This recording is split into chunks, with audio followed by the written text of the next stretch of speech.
ఉపాధి హామీ పథకానికి ఉన్న మహాత్మా గాంధీ పేరును తొలగించి వికసిత్ భారత్ జీరామ్జీగా మార్చడం ఆక్షేపణీయమని మాజీ మంత్రి హరీష్ రావు అన్నారు. కేంద్ర ప్రభుత్వం ప్రతిపాదించిన ఈ కొత్త బిల్లు కేవలం ఒక పేరు మార్పు మాత్రమే కాదని ఇది దేశ సమైక్య వ్యవస్థపై జరుగుతున్న ప్రత్యక్ష దాడి అని తీవ్రంగా మండిపడ్డారు.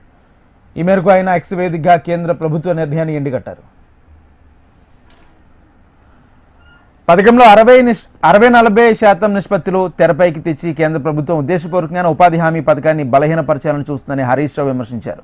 ఈ నిబంధన వల్ల రాష్ట్రాలపై అదనపు ఆర్థిక భారం పడుతుందని, ఇది పేదలకు పని కల్పించే పథకాన్ని దెబ్బతీయడమేనంటూ ఆవేదన వ్యక్తం చేశారు.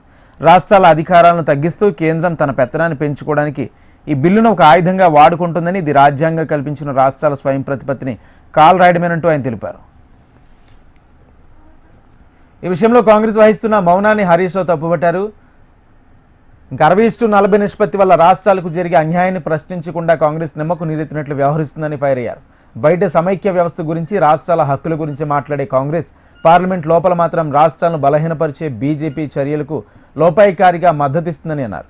అధికార వికేంద్రీకరణకు విషయంలో బీజేపీ, కాంగ్రెస్ పార్టీలు రెండూ ఒకే నాణానికి రెండు ముఖాలని ఈ బిల్లు ద్వారా మరోసారి స్పష్టమైందన్నారు. నిరుపేదలకు పని కల్పించి పథకాన్ని రాజకీయ ప్రయోజనాల కోసం వాడుకుంటూ దీనిని సంస్కరణగా చిత్రీకరించడం హాస్యాస్పదమని హరీష్ రావు అన్నారు. ఇది ముమ్మాటికి సమైక్య స్ఫూర్తిపై జరుగుతున్న దాడిని, రాష్ట్రాలను ఆర్థికంగా ఇబ్బందులోకి నెట్టే ఏ నిర్ణయమైనా దేశ అభివృద్ధికి విఘాతమని స్పష్టం చేశారు.